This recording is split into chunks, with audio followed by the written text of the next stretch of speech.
Every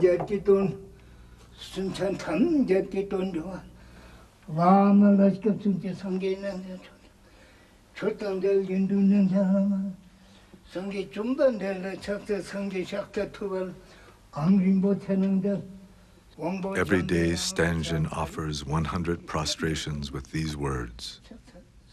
I take refuge in the Buddha. I take refuge in the Dharma. I take refuge in the Sangha. By praying in this way, Stangen invokes the wisdom of the Buddha, his teachings, and the community of his followers to help all beings find liberation from suffering.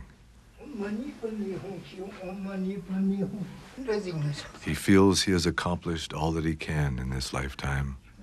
He has lived to see his family secure and well, and his last wish now is to die soon.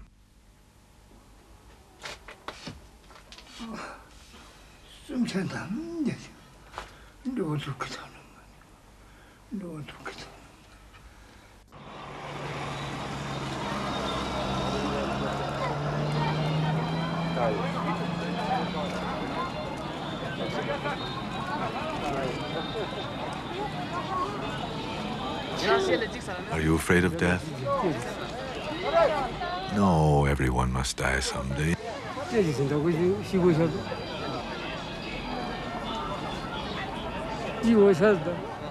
Everyone is born with the weight of death on their shoulders.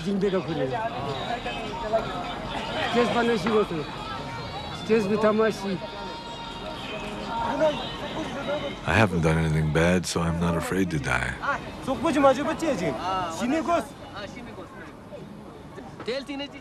What happens after death? Above are human beings. Below is hell. It's our destiny to die. Why aren't you afraid? Because we'll be reborn. This child is the reincarnation of someone. Everyone is reincarnated.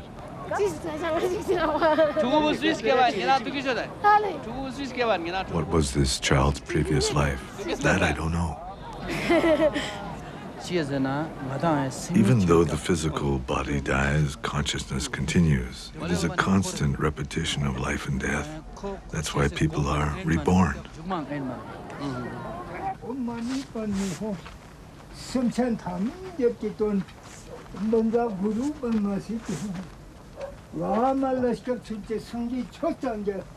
Stangen was born at the end of the last century. It was all he could do just to survive the harsh winters. As a child, he had no blanket, so he slept covered in loose chicken feathers.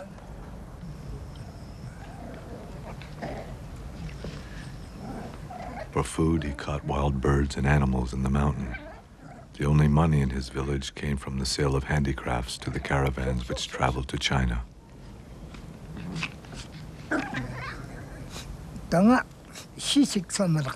Some of my life was very hard, but I have always practiced the Buddha's teachings.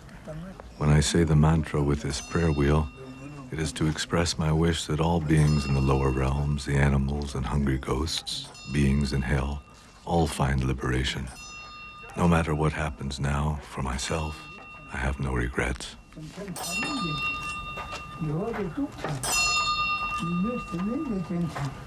One of the things they wanted me to do today, and let me ask you if this is something that seems appropriate to you, was to read a little bit of the Tibetan Book of the Dead, which traditionally is read to people so they can become familiar with these ideas. I appreciate it. One day.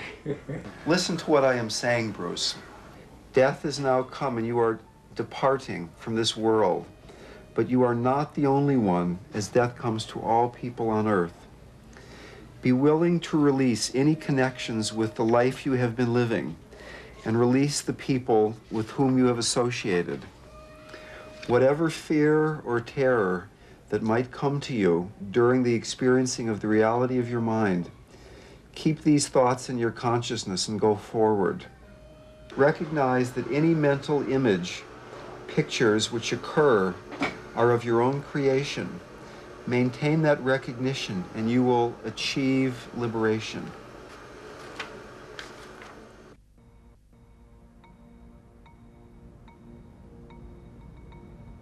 9 days have passed since Palden Sering's death. According to the Bardo total, if the deceased has still failed to recognize his own basic nature, and if he has failed to recognize the peaceful deities as projections of his own mind, then they transform into terrifying, wrathful ones.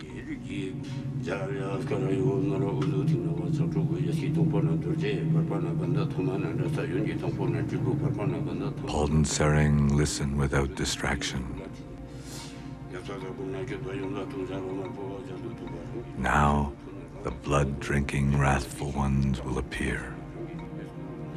Their bodies are dark red or dark blue, with 3 heads, 6 arms, and 4 legs spread wide apart. Their 9 eyes gaze into yours with a furious expression. They hold human skulls full of blood, and they roar like thunder. They are accompanied by a retinue of their own kind in many colors, and they fill the whole of space. Do not be afraid. Do not be confused. Recognize them as the projections of your own mind. Do not be afraid, for they are your innate wakefulness. If you recognize this, you will be liberated.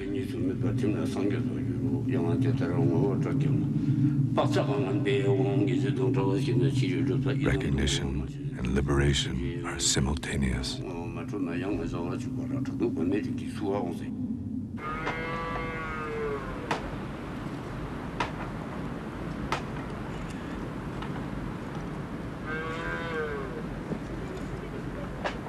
Today is the day of Palden Sering's cremation. Monks have been chanting in the house with the body since early morning.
Cremations in Ladakh are performed as fire offerings.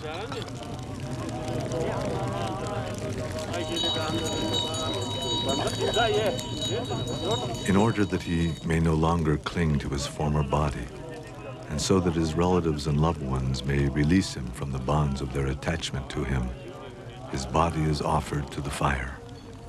The substances that are offered with the body, butter oil, sugar, and various grains, represent everything that is desirable, sustaining, and virtuous in this world.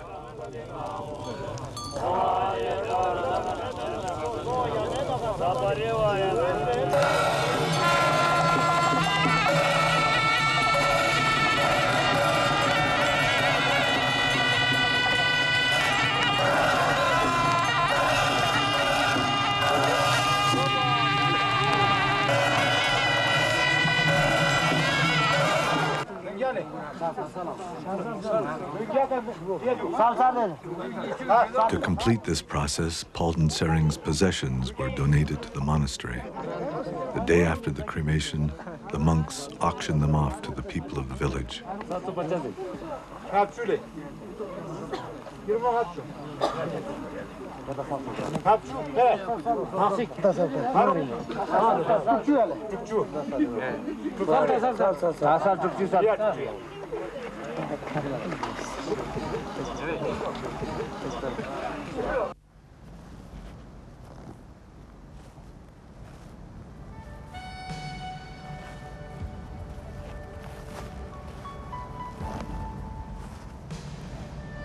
Two days later, Paulden Sering's sons carry his ashes up the mountain and leave them to the elements.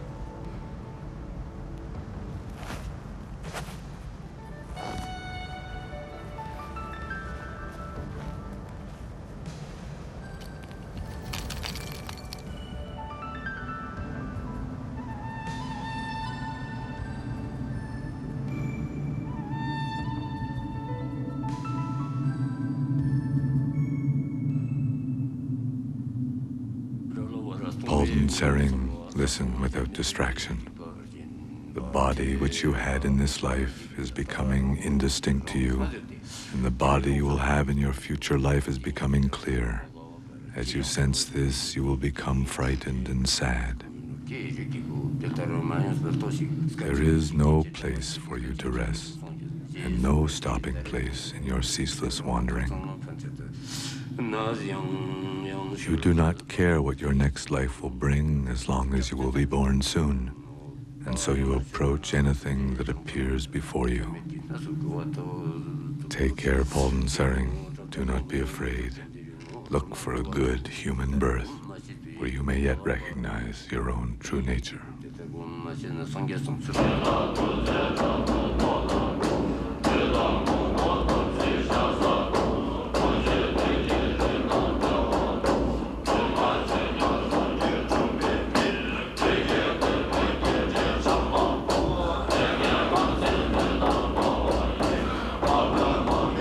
The 14th Dalai Lama now resides here in Dharamsala, India. He was born in 1935 and was recognized 5 years later as the incarnation of the previous Dalai Lama. As a young boy, he could recognize people who were familiar to his predecessor and select objects which he had used. After his formal recognition, he was rigorously trained and assumed full spiritual and temporal authority as leader of the Tibetan state in 1950 at the age of 15. If you accept, if you believe, if you accept, you see, life, continuation of life, then death is just one occasion. Like you see, they're changing when your clothes become, old, and then you see, the old cloth, you see, throw away and take, you see, new, nice, you see, cloth. Similarly, this old body cannot function properly, then change the new body, more energetic, more fresh body.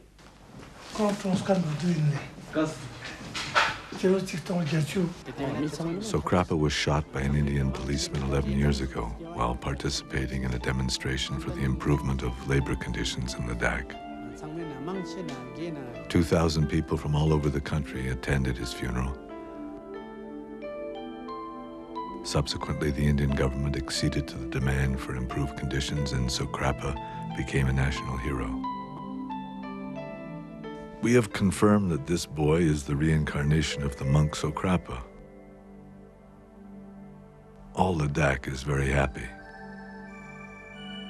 Sokrapa's incarnation, Zopa, is the youngest son of a poor farming family and was discovered in Sokrapa's own village. When he was born, he had a bruise on his side which did not go away for a very long time. He said that he had been hit by a bullet and it hurt him.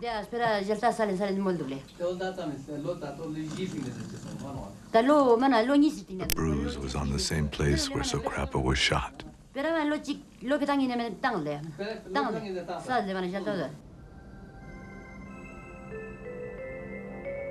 When Zopa was 2 years old, he said he wanted to meet his aunt. But the aunt he was referring to was Sokrapa's aunt, who had raised Sokrapa as a child and had lived with him. When he visited her, Zopa was able to identify all the objects which Sokrapa had regularly used.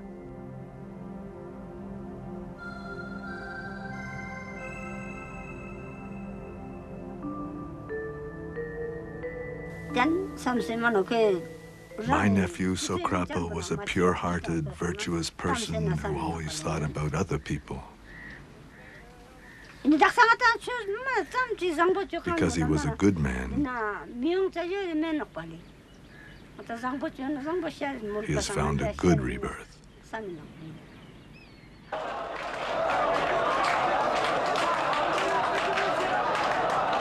When Zopa was 8 years old, the village gathered funds to send him to be trained at Sera Monastery in Mysore, India.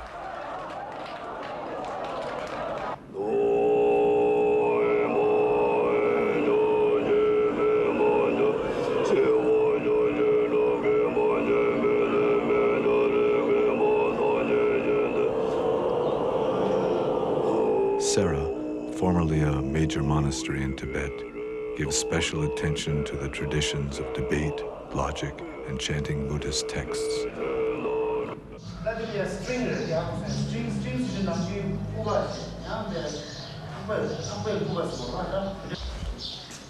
The people of Ladakh hope that Zopa will one day return to his country as a future leader.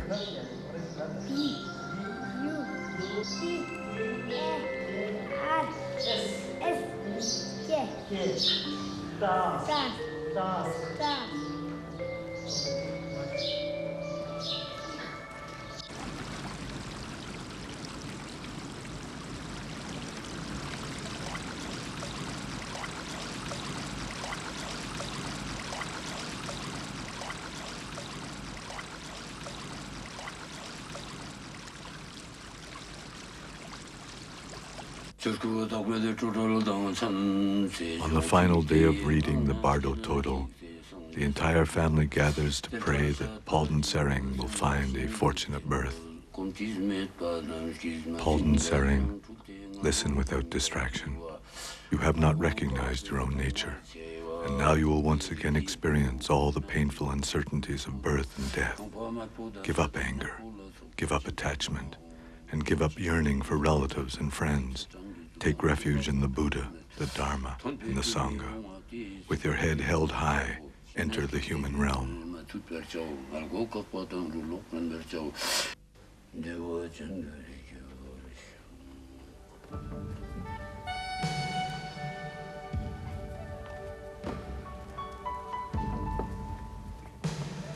I am very happy that we have been able to offer all these prayers and this reading to help my father. We have done all that can be done for Palden Sering. And all the ceremonies and readings have been done properly. I feel that Palden Sering has found a human birth. But I don't know in what circumstances he may have been born.